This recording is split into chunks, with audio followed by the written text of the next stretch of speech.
Hello दोस्तों, मेरा नाम मोनिका पटेल है और आज मैं आपको एक मुख्य अतिथि से मिलवाने वाली हूँ जो कि हमारा बहुत ही लोकप्रिय शो है अतिथि देवो भव, जिसके मुख्य अतिथि हैं अक्षय जावरानी, जो नवाबों के शहर से आते हैं और नवाबी उनके व्यक्तित्व में कूट कूट कर भरी है। तो चलिए मिलते हैं हमारे मुख्य अतिथि अक्षय जी से। Thank you ji, thank you for the wonderful introduction. Akshay ji, आपका बहुत बहुत स्वागत है। Thank you for having me here. Yeah thank you. तो आप अपने बारे में बताएं कि किस तरह से जो है आपने एक्टिंग की शुरुआत की। एक्टिंग मैंने की 2018 से। उससे पहले मेरा प्रोफेशन बिल्कुल अलग था। ठीक है। कंस्ट्रक्शन मैनेजमेंट में एमबीए किया था। फैमिली बिजनेस कंस्ट्रक्शंस में है, तो मेरा प्लान था कि कंस्ट्रक्शन में ही अपना कुछ आगे बढ़ूंगा। ओके। लेकिन तो ऐसी कौन सी ऐसी बात है कि आपको लगा कि अब मुझे एक्टिंग में अपना करियर बनाना चाहिए? मुझे एक्चुअली ऐसा यूज़ हो रहा था, ऐसा फील हो रहा था कि मेरा जो टैलेंट है वो 100% यूज़ नहीं हो रहा है ओके। कंस्ट्रक्शन लाइन में। ठीक है। और मैं इससे ज़्यादा कुछ कर सकता हूँ अच्छा। और थोड़ा बाहर जाने का, इंडिपेंडेंट रहने का थोड़ा मन था। तो फिर मेरे मन में ये विचार आया कि एक्टिंग ट्राई करते हैं। उससे पहले तक एक्टिंग का ए भी हाँ। मेरी लाइफ में नहीं आया था। नहीं, चूंकि ये जो एक्टिंग का जो फील्ड है बहुत ही अनप्रिडिक्टेबल है। चूंकि आप बहुत ही एक अच्छी फैमिली से आए हैं, सिंधी फैमिली से आप बिलोंग करते हैं, तो आपके परिवार में आपके माता पिता ने या फादर ने इसको अपोज नहीं किया या उन्होंने बहुत दिल से इस बात को स्वीकार किया? नहीं, सपोर्टिव, मेरे पेरेंट्स हमेशा से ही सपोर्टिव रहे हैं that's in every decision. Okay. And थोड़ा सा कन्विंस तो करना ही पड़ता है सबको। ओके। उनको भी करना पड़ा था, बट वो मान गए थे। ओके। उन्होंने ये बोला था कि एक स्टैब्लिश्ड फील्ड है, फैमिली बिजनेस है, आप इसी को कंटिन्यू करो। लेकिन अंदर से आवाज़ जो आ रही थी उसको मैं इग्नोर भी नहीं कर सकता था। तो मैंने जी। उनसे ऑनेस्टली बोला हाँ जी। कि मुझे ये फील्ड ट्राई करनी है, कुछ नहीं होगा तो मैं वापस आ जाऊंगा, वो तो बैकअप तो है। जी। तो ऐसा सच कोई प्रॉब्लम नहीं है। तो उन्होंने कहा कि आप जा सकते हो। हाँ। तो वहाँ से शुरुआत हुई। तो ये मेडिटेशन आपने कहाँ से सीखा?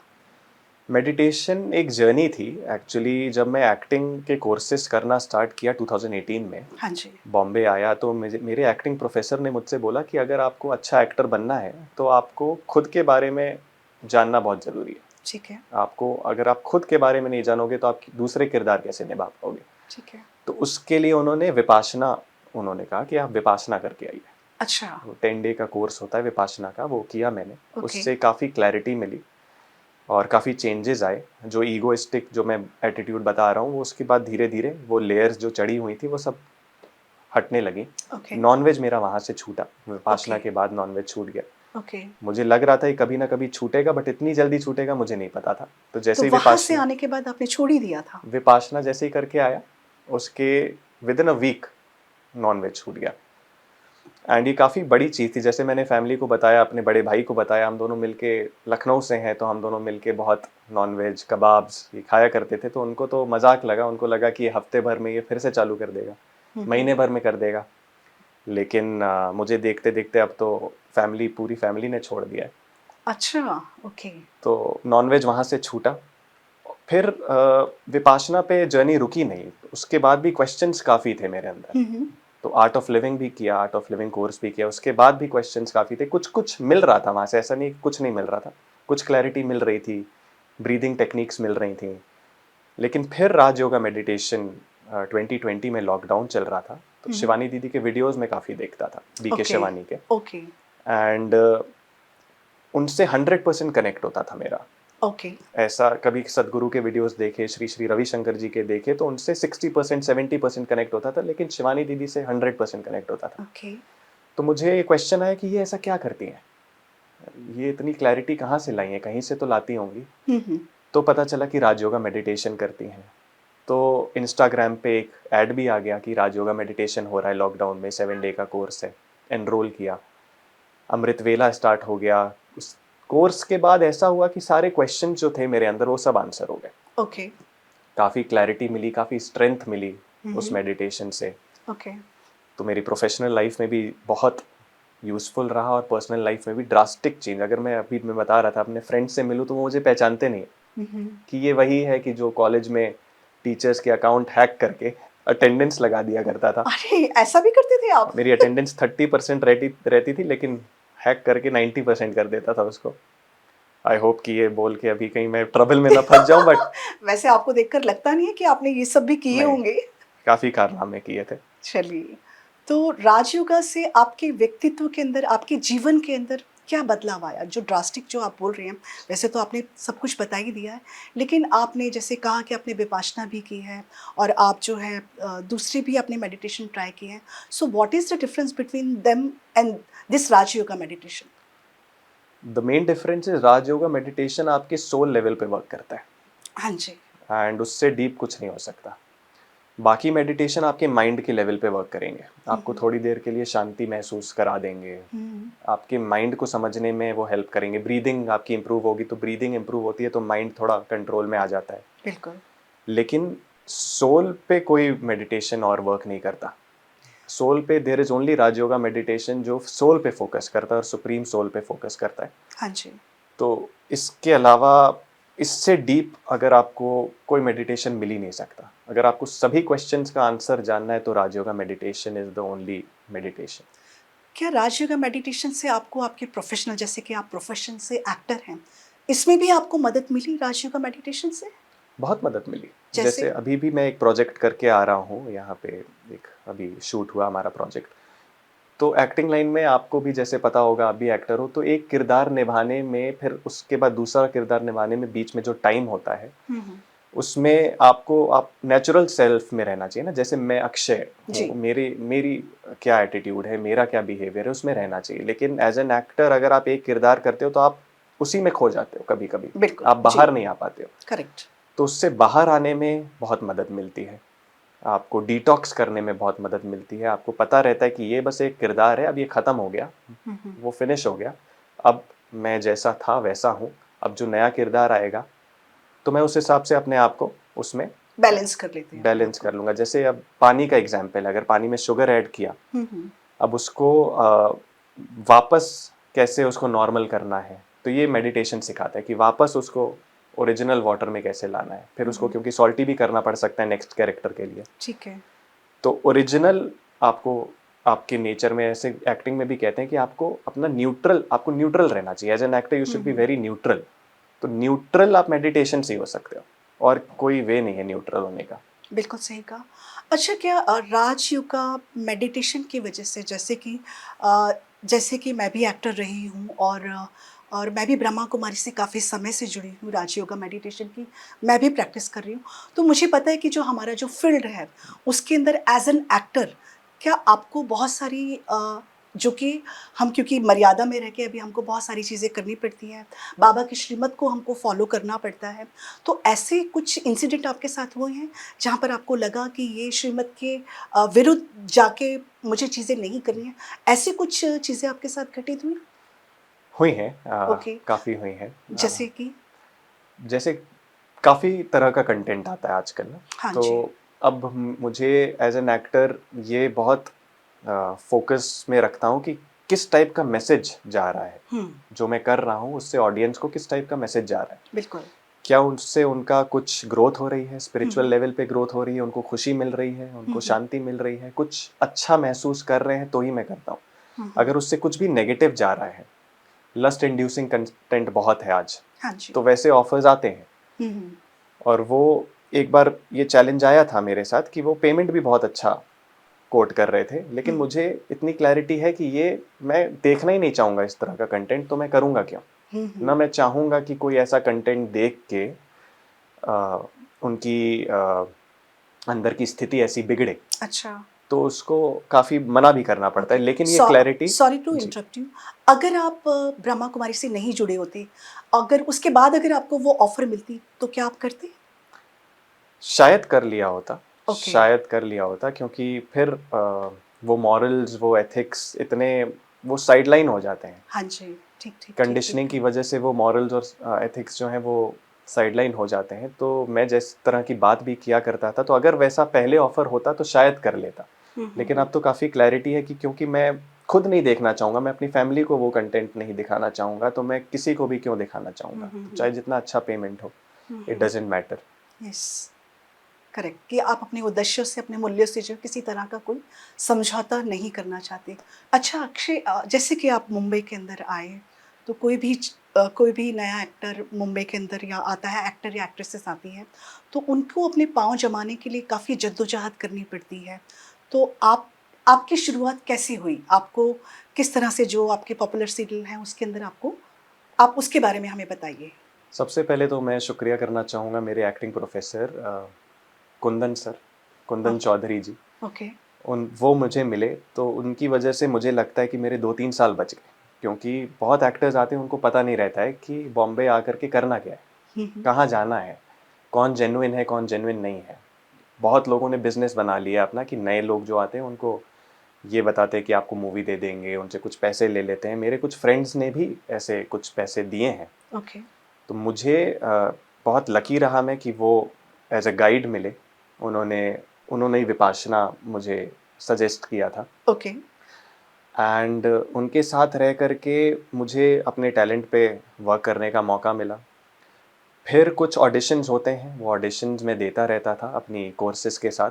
तो पहला सीरियल 1 या 2 डेज़ का उस समय कुंडली भाग्य मुझे मिला। उससे पहले नागिन मिला था, और उससे बाद Kundali Bhagya was a continuity जो कि काफ़ी 1-2 महीने चला। एंड देन उसके बाद मोल्की एक आया। तो ये तीनों जो सीरियल्स हैं बालाजी प्रोडक्शंस के ही हैं, ओके। और मैंने जो कोर्स किया वो भी बालाजी प्रोडक्शंस का ही इंस्टीट्यूट है, आइस अच्छा, ओके। करके बॉम्बे में, तो वहाँ से किया था। एंड करते करते आप सीखते हो, मिस्टेक्स होती हैं, hmm, hmm. And theatre also help me a lot. अभी भी मैं थिएटर करता रहता हूँ काफ़ी। ओके, मैं थिएटर पे बाद में आऊँगी। कोई आपका कोई ऐसा कोई फ़ेमस डायलॉग मौल्की का या कुंडली भाग्य का, अगर आपको, अगर याद हो, तो हमारे दर्शक जो है वो ज़रूर सुनना चाहेंगे। तो आप डायलॉग तो नहीं, एक स्टोरी है जो मैं आपके साथ शेयर करूँगा ज़रूर। मोल्की की। जी। मोल्की में मेरा नेगेटिव कैरेक्टर था, ओके। नेगेटिव पैरेलल लीड हुँ, था। हुँ। एंड उसमें जो मेन लीड थी एक्ट्रेस जो प्ले कर रही थी, उनके साथ एंटी था हुँ, मेरा हुँ। कैरेक्टर। तो शो में क्या है कि स्लैपिंग व्लैपिंग भी हुँ, थी, हुँ। तो मैंने उनको रियल में नहीं, मतलब वो आपका शो पे जैसे स्लैप होता है, तो 1-2 बार किया था। हुँ, हुँ। अब ऑडियंस उसको बहुत पर्सनल ले लेती है कभी। तो मैं फ्लाइट में आ रहा था, तो एक लेडी आकर के मुझसे बोली कि आप एक्टिंग बहुत अच्छी करते हो, लेकिन मुझे जो आपने उसको थप्पड़ मारा वो बिल्कुल पसंद नहीं आया। अच्छा, अच्छा, वो इतना उन्होंने पर्सनल ले लिया। पर्सनल ले लिया था उन्होंने, एंड काफ़ी गुस्सा थी वो अंदर से। अच्छा। तो मुझे लगा कि मैंने उनको फिर बताया कि हम काफ़ी अच्छे फ्रेंड्स हैं, हाँ, वो हाँ। हमारा प्रोफेशन ऐसा है, इसलिए हमें हाँ। करना पड़ता है, लेकिन मैंने उनको रियल में थप्पड़ वप्पड़ नहीं हुँ। मारा था। लेकिन मुझे लगता है कि ये एज़ एन एक्टर ये आपके लिए बहुत बड़ा कॉम्प्लीमेंट है कॉम्प्लीमेंट है। कि आपने उस रोल को इतनी शिद्दत से निभाया कि उनको लगा कि आपने रियल में उनको थप्पड़ मारा। जी, ठीक रियल है। में और एक ये कॉम्प्लीमेंट नेगेटिव जो रोल प्ले करते हैं उनको काफ़ी थोड़ा सुनना भी पड़ता है ऑडियंस से, बिल्कुल, हाँ क्योंकि उनको जी। हर्ट होता है ना, हाँ। कि पॉजिटिव जो हैं उनके साथ वो कनेक्टेड है पॉजिटिव लीड्स के साथ। तो अगर आप उनको हर्ट कर पा रहे हो ऑडियंस को, उसका मतलब आप ठीक कर रहे हो, ठीक हाँ रास्ते जी, जा रहे हो। हाँ। तो ऐसे मैसेजेस काफ़ी आए हुँ, कि हुँ। आपको ये नहीं करना चाहिए, आप ऐसे कैसे कर सकते हो। तो ये हमारे ऑडियंस कनेक्ट हो जाती है, तो ये हुँ, हुँ। ब्यूटी भी है टीवी शोज़ की। ओके।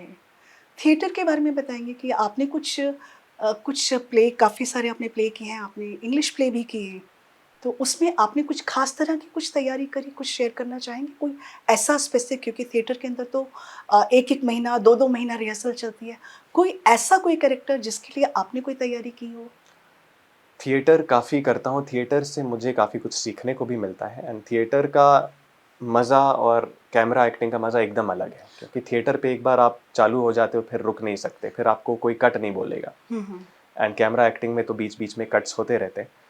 थिएटर का मुझे एक जो इंसिडेंट याद आ रहा है, एक मैंने अभी प्ले किया था जिसमें मुझे ब्लाइंड कैरेक्टर प्ले करना था। ओके। एज़ अ ब्लाइंड मुझे प्ले करना था। तो उसके लिए मेरे उस समय जो डायरेक्टर थे, उन्होंने सजेस्ट किया कि आप सच में आंखें बंद करके अपने ब्लैक गॉगल्स पहन के ब्लाइंड वाली स्टिक लेकर के आप एक मेट्रो स्टेशन से दूसरे मेट्रो स्टेशन जाइए। अच्छा। तो मैं वहाँ पे वर्सोवा मेट्रो स्टेशन से घाटकोपर मेट्रो स्टेशन आंखें बंद करके वो पहन करके ब्लैक गॉगल्स और स्टिक ले करके उसके एक दिन पहले पूरी तैयारी करके कि कितने स्टेप्स के बाद कितने स्टेप्स हैं, 8 स्टेप्स हैं, फिर इतनी वॉक है, फिर उसके बाद 10 स्टेप्स हैं, फिर राइट लेना है, ये सब मेमोराइज करा करा हुआ था। ओके। एंड एक फ्रेंड मेरे साथ भी चले थे हुँ, हुँ। ताकि मैं कहीं हाँ हाँ, गिर ओके। विर ना जाऊं। तो वो काफ़ी चैलेंजिंग था एंड उससे काफ़ी फील हुआ कि एज अ ब्लाइंड अगर आप प्ले करना चाहते हो तो आपको कुछ आइडिया होना चाहिए कि वो कैसा फील करते हैं। हाँ, ताकि वो स्टेज के ऊपर जब आप परफ़ॉर्म करें तो बहुत ऑथेंटिक लगना चाहिए, बहुत रियलिस्टिक लगना चाहिए। जी, तो ये काफ़ी अच्छी प्रैक्टिस रही, हुँ, जो हुँ। कि आउट ऑफ कंफर्ट ज़ोन में गया हुँ, एंड हुँ। उससे काफ़ी कुछ सीखने को मिला। तो ये एक्टिंग इसलिए भी मैं करता हूँ कि नए-नए किरदार प्ले करने के लिए आपको प्रेरणा मिलती है और मेडिटेशन के साथ इसको अगर कंबाइन कर दें तो ये एक ऐसी फ़ील्ड है जिसमें आपको कल 1 महीना काम है, 1 महीना काम नहीं है। हुँ, हुँ। 6 महीने काम है, फिर 1 साल काम नहीं है क्योंकि बिल्कुल। स्टेबल इतना नहीं है।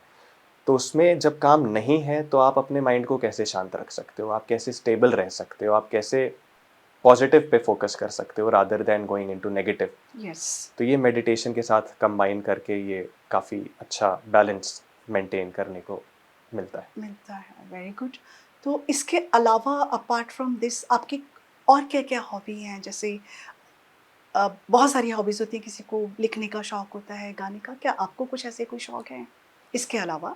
मुझे नई प्लेसेस एक्सप्लोर करने का काफ़ी शौक है। आपको ट्रैवलिंग का शौक है? ट्रैवलिंग का शौक है, ट्रैकिंग का शौक है, ओके, माउंटेन प्लेसेस में नई-नई चीज़ें एक्सप्लोर करने का, नई-नई जगह पे जाने का। ओके। पहले ऐसा था कि मुझे यहाँ जाना है सो दैट मैं शांति फ़ील कर पाऊँ। मुझे बीच पे जाना है ताकि मैं कुछ टाइम शांति को फ़ील कर पाऊँ। लेकिन मेडिटेशन के बाद ये सब एलिमिनेट हो गया। सब मुझे कुछ। मुझे अंदर से कुछ इच्छा नहीं होती कि मैं यहाँ जाऊँ इसलिए। हुँ, हुँ। मैं अगर जाऊँगा तो वहाँ पे जो भी अच्छी चीज़ है वो एक्सप्लोर करूँगा। लेकिन वो अटैचमेंट नहीं है कि मुझे यहाँ जाना है क्योंकि मुझे ये चाहिए।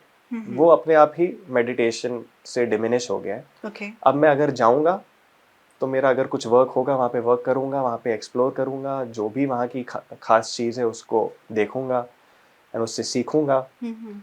लेकिन वो जो शांति के लिए जाता था वो शांति अब मुझे मुंबई में बैठे एक्सपीरियंस हो रही है। हुँ, हुँ। वो स्ट्रेंथ मुझे मुंबई में बैठे थ्रू राज योगा एक्सपीरियंस मेडिटेशन, जी, मुझे राइट? ओके। मुंबई में बैठे एक्सपीरियंस हो रही है, तो मैं उसके लिए कहीं जाऊँ स्पेशली, ये सब खत्म हो गया। मैं वापस से जो है आपकी स्पिरिचुअलिटी पर मैं आना चाहूँगी और मैं आपसे जानना चाहूँगी कि ड्यूरिंग दिस मेरे ख़्याल से it's been 4 to 5 years you you ji, have been connected with the Brahma Kumaris, right? जी। तो उसके अंदर कुछ आपके कुछ अनुभव ऐसे हुए हैं जो आप हमारे साथ शेयर करना चाहेंगे कि ऐसी कौन-सी वजह थी कि आप जो है मोटिवेट हुए ब्रह्मा कुमारी की तरफ? अनुभव काफ़ी हुए। तो 1-2 शेयर कीजिए, हमारे दर्शक जानना चाहेंगे। सबसे पहले तो ये अनुभव हुआ जब मैं सोच रहा था कि मैं एक्टिंग स्टार्ट करूँ कि नहीं, क्योंकि जैसा मैंने बताया मैं कंस्ट्रक्शन फील्ड हाँ में जी, था। हाँ। तो पूरा शिफ्ट करना टुवर्ड्स एक्टिंग ये बहुत बड़ा डिसीजन था, मेरे लिए भी, मेरी फैमिली के लिए भी। तो उसके लिए जब मैं ये मेरे दिमाग में चल रहा था, मन में चल रहा था ये सवाल, तो उस दौरान मुझे एक सपना आया एंड उस सपने में मैंने ऐसे ही देखा कि एक साइकिल पे एक वाइट कपड़े पहन के एक इंसान, एक शख्स उतरते हैं और मैं उनसे बोलता हूँ कि मुझे मुंबई जाने का मन है, एक्टिंग ट्राई करने का मन है, क्या मैं करूँ कि नहीं? हुँ, हुँ। एंड उधर से रिस्पॉन्स आया, बिल्कुल करो, मैं बैठा हूँ ना। अच्छा। तो इतना कॉन्फिडेंस आया बस उस एक लाइन से कि मैंने अपने फैमिली को बोला कि मुझे बॉम्बे जाना है, मुझे एक्टिंग ट्राई करनी है। फिर बाद में पता चला कि वो जो सपना मैंने देखा था और वो जो शख्स साइकिल से उतरे थे, वो हमारे जो इंस्टीट्यूट है ये ब्रह्मा कुमारीज़, ये इनके फाउंडर ब्रह्मा बाबा, ओके, उनको ही उनकी ही प्रतिमा मैंने देखी थी। बाद सपने में के अंदर। जी, बाद में ये क्लियर हुआ क्योंकि उस समय मैं ब्रह्मा कुमारी से नहीं जुड़ा था। हुँ, हुँ। तो पर वो इतना स्ट्रेंथ, वो एक लाइन कि बिल्कुल जाओ मैं बैठा हूँ ना एंड क्योंकि हमारा जो मैं लखनऊ से रहने वाला हूँ लेकिन 80 किलोमीटर्स दूर एक सीतापुर करके एक शहर भी है, ओके, तो वहाँ पे भी हमारा रेसिडेंस है ओके, और वहाँ के रेसिडेंस से लगा हुआ ब्रह्मा कुमारी सेंटर है, ओके। वो मुझे नहीं पता था। अच्छा। तो मैंने जो सपना देखा वो मैं अपने रेसिडेंस से निकलता हूँ हुँ, और मैं लेफ्ट में देखता हूँ और वो लेफ्ट में साइकिल रुकती है, तो वो ओके। साइकिल जो है वो मेरे घर के सामने नहीं रुकी थी, वो साइकिल वो सेंटर जो है ब्रह्मा कुमारी इसका उसके सामने रुकी ओह! थी अच्छा, ओके, एंड वो जो शख्स उतरे थे वो सेंटर के सामने ही उतरे थे। ओके। तो मैंने उनसे पूछा और फिर वहाँ से जर्नी स्टार्ट हुई, तो ये एक अनुभव जो है बाद में मैं रिलेट कर पाया और उसके बाद भी काफ़ी अनुभव हुए। आप शेयर करें हमसे क्योंकि हमारे दर्शक ज़रूर सुनना चाहेंगे आपसे। एक तो क्योंकि ये जैसे मैंने बताया कि लाइफस्टाइल एकदम कम्प्लीटली डिफरेंट थी। नॉनवेज खाना, जी। ईगोइस्टिक, एंगर, कोई मुझे एक हर्ट कर रहा है तो मैं मेक श्योर करता था कि मैं उसको 5 हर्ट करूं। तो इसको चेंज करने में जब मैं इधर सबसे पहले मधुबन आया, माउंट आबू आया, तो बहुत खिंचाव सी महसूस हुई कि ना यही चाहिए मुझे। ओके। ये ही चीज़ जो है यही मुझे चाहिए। मैं अपनी फैमिली से भी शेयर करता था कि ऐसा लगता है कि वो सब तो ठीक है, वो लाइफ ठीक है, लेकिन कुछ खींच रहा है इस तरफ मुझे। हम्म, लेकिन चेंजेस धीरे-धीरे आए। हम्म, वो जो धारणाएँ हैं वो धीरे-धीरे हुईं। मेडिटेशन में वो जो सोल कॉन्शियसनेस की स्टेज है वो धीरे-धीरे ऊपर चढ़ी और उसमें काफ़ी अनुभव हुए। हाँ जी। और एक अनुभव ऐसा था कि मैं कसोल कसोल में था अपने फ्रेंड्स के साथ, एंड हम्म, उस समय मेडिटेशन करता था, लेकिन इतना मेडिटेशन से जुड़ा नहीं था, इतना पक्का रेगुलर प्रैक्टिस नहीं रेगुलर थी। प्रैक्टिस नहीं थी। एंड तो वहाँ पे ना एक सपना आया था मुझे कि मैंने शरीर छोड़ा ऐसा हम्म, सोल कॉन्शियस में, और मैं ट्रैवल कर रहा हूँ और एक लाइट मेरे सामने आई, एंड वो लाइट मुझसे कुछ बोल रही थी एंड मैं रिस्पॉन्ड कर रहा था। तो मुझे ये फील हुआ कि मैं अब ये शरीर छोड़ के दूसरे शरीर में जा रहा हूँ, दूसरे कॉस्ट्यूम में जा रहा हूँ। ओके। और उससे पहले मैंने कुछ ऐसा लिया हुआ था जिसको ब्राउनी कहते हैं, वहाँ पे कसोल में फेमस है मैजिक ब्राउनी। ये ब्राउनी क्या होती है, मुझे थोड़ा-सा बताएँगे? हमारे दर्शक भी जानना चाहेंगे क्योंकि बहुत सारे लोगों को ब्राउनी के बारे में पता नहीं है, क्योंकि मैं खुद भी पहली बार सुन रही हूँ। ब्राउनी तो एक नॉर्मल एक डिश है, जिस मीठी होती है एक ब्राउनी, काफ़ी पसंद भी है मुझे। ओके, बट वो मैजिक ब्राउनी थी, उसमें खास बात ये थी कि उसमें एक इंग्रेडिएंट होता है हैश। ओके। वो नशीला पदार्थ होता है, तो वो अच्छा, उसमें एडेड था। एंड वहाँ पे बहुत जो यूथ जाते हैं वो उसको कंज्यूम करते हैं, ओके, अ, पहाड़ों में, उत्तराखंड में भी और आपका हिमाचल में भी, एंड यूथ में काफ़ी कॉमन है। ओके। तो मैं अपने फ्रेंड्स के साथ था एंड मैंने वो ब्राउनी ली कि हम कंज्यूम करेंगे। हुँ, तो एक-एक ब्राउनी हर फ्रेंड को थी। तो क्योंकि मुझे ब्राउनी पसंद है तो मैंने एक की जगह 2 खा ली थी। ओके, एंड वो ओवरडोज़ भी हो सकती है। ओवरडोज़ हो तो वो आपके लिए मुश्किल है फिर, ना आप उसको कुछ भी हो सकता है। ओके, तो वो इंसिडेंट लाइफ़ चेंजिंग था मेरे लिए, क्योंकि मुझे ऐसा फ़ील हुआ कि मैं हर चीज़ ना 10x फ़ील कर रहा हूँ। अगर हँसी आ रही है तो 10x आ रही है, मतलब बहुत हँसी आ रही है। ओके, फिर एक ऐसा इंसिडेंट आया जब थोड़ा-सा सैड हुआ तो वो 10x सैड फ़ील हो रहा है। ओके, फिर ऐसा फ़ील हुआ कि अब साँस नहीं आ रही है मुझे, ओके।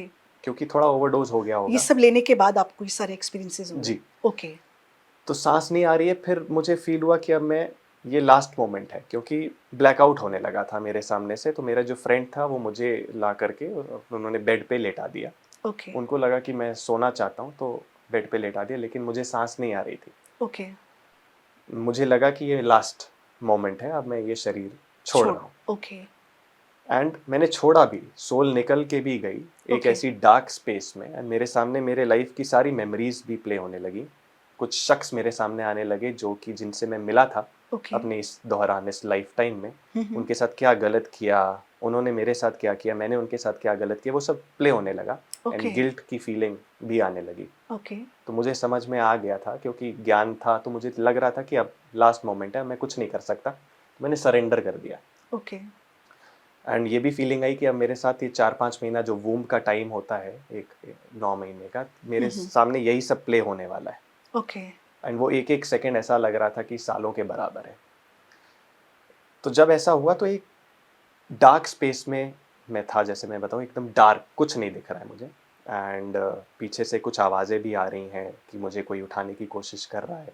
अपने फैमिली मेंबर्स की भी आवाज़ आ रही है, मॉम-डैड की आवाज़ आ रही है, ओके। शिवानी दीदी की आवाज़ आ रही है, कुछ वो मुरली पढ़ रहे हैं, कुछ ऐसा-ऐसा चल रहा था पीछे। हुँ, हुँ। एंड वो सब बंद हुआ, डार्क स्पेस में गया, एंड देन सडनली एक लाइट, ओके, एक बहुत ब्राइट लाइट, और जैसे ही वो वाइट ब्राइट लाइट आई, मुझे ऐसा लगा कि सांस आ रही ओके, है, एंड मैं उसकी तरफ खिंच रहा हूँ।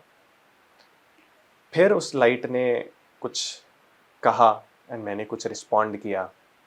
उस लाइट ने कहा मेरा नाम शिव है, ओके, एंड फिर उन्होंने कुछ कहा एंड मैं बस जी बाबा, हाँ बाबा, ठीक है बाबा, हो जाएगा बाबा, ये रिस्पॉन्ड कर रहा था। ओके। एंड उसके बाद ये प्रोसेस हुआ, फिर मैं ब्लैक में गया, फिर लाइट आई, फिर ब्लैक में गया, फिर लाइट आई। तो ये 4-5 घंटे चला होगा। अच्छा, ओके। एंड देन जब मैं उठा तो 5 बज रहे थे एंड ये इंसिडेंट 12 बजे से चालू हुआ था। लेकिन मुझे लगा कि 15-20 मिनट हुए होंगे, क्योंकि ओके। वो ऐसा फील हुआ, लेकिन 5 घंटे गुजर गए थे। तो उस दिन मुझे ऐसा लगा कि मुझे नई एक जीवन मिली है, एक नया चांस मिला है। क्योंकि ओके। अगर शरीर छूट गया होता तो फिर ये सब जो चांस मिला है मैं फिर अपना यूटिलाइज नहीं कर पाता, ओके। इम्प्लीमेंट नहीं कर पाता। तो अभी मैं ये सोच के चलता हूँ कि ये जो है इसको मुझे अच्छी दिशा में ले जाना है। हम्म। एंड उसके बाद वो जो मैंने ब्राउनी की बात की, अ, वो एक्सपीरियंस करने के लिए आज का यूथ बहुत जाता है। जैसे अभी मैं हिमाचल में शूट करके आया हूँ तो मेरे सामने 3-4 यंगस्टर्स वो आकर के मैजिक ब्राउनी की बात कर रहे थे कि मुझे चाहिए। तो मैंने उनको बोला कि आप ये फर्स्ट टाइम ले रहे हो, आप, मैं मना नहीं करूँगा, आप मत लो, लेकिन आप इसको एकदम ऐसा करके लेना कि आपको ओवरडोज नहीं होनी चाहिए। फिर मैंने ये एक्सपीरियंस शेयर किया उनसे। लेकिन वो क्यों ले रहे हैं? उसके पीछे वो सुख चाहते हैं ना, वो कुछ वो एक्सपीरियंस उनको करना चाहते हैं। प्लेजर चाहिए, उनको एक्साइटमेंट चाहिए। जी, लेकिन ये सेम चीज़ आप मेडिटेशन से अचीव कर सकते हो। ये सेम स्टेट आप अगर डीप मेडिटेशन में हो तो आप इससे 10x अचीव कर सकते हो। जो वो स्टेट में था, मैं वो मेडिटेशन से अचीव कर लेता हूँ। तो मेरे अंदर अब वो जो ख्वाहिश थी कि ये एक्सप्लोर करना, ये चाहिए, वो एड्रेनलिन रश, वो सब मिट जाता है अगर आप सो यू मेडिटेशन टोटली करते हो। Stop after that? जी, ओके। बिकॉज़ वो आपके हेल्थ के लिए अच्छा नहीं है, फ्लीटिंग है, वो एज़ एडिक्शन है। जैसे चाय की लत लग जाती है, उसकी भी लत लग जाएगी। फिर आपको वो डोज़ भी जितनी आप अभी ले रहे हो उससे ज़्यादा चाहिए होगी, उससे ज़्यादा चाहिए होगी। तो ये तो आपको कहीं का नहीं छोड़ेगी, इसका कोई एंड भी नहीं है, ये तो इसका कोई बढ़ता नहीं। ही जाएगा, बढ़ता ही जाएगा। तो उसको आप क्यों नहीं रिप्लेस कर देते हो एक अच्छी चीज़ से, लाइक मेडिटेशन, जो कि आप जितना करो उतना अच्छा है। एंड आपको वही सेम चीज़ आप फ़ील कर पा रहे हो with meditation. Thank you Akshay कि आपने हमारे साथ इतनी सारी बातें शेयर करी। इन सभी बातों के लिए आपका बहुत बहुत धन्यवाद। Thank you for having me and काफ़ी अच्छा कन्वर्सेशन था, मुझे भी बहुत मज़ा आया। Thank you so much. तो ये थे हमारे बीच में अक्षय जावरानी जी, जिन्होंने जो है यूथ के लिए और जो है ब्रह्मा कुमारीज के 7 डेज़ के कोर्स के लिए कैसे उन्होंने शुरुआत करी, उसकी हमसे चर्चा करी।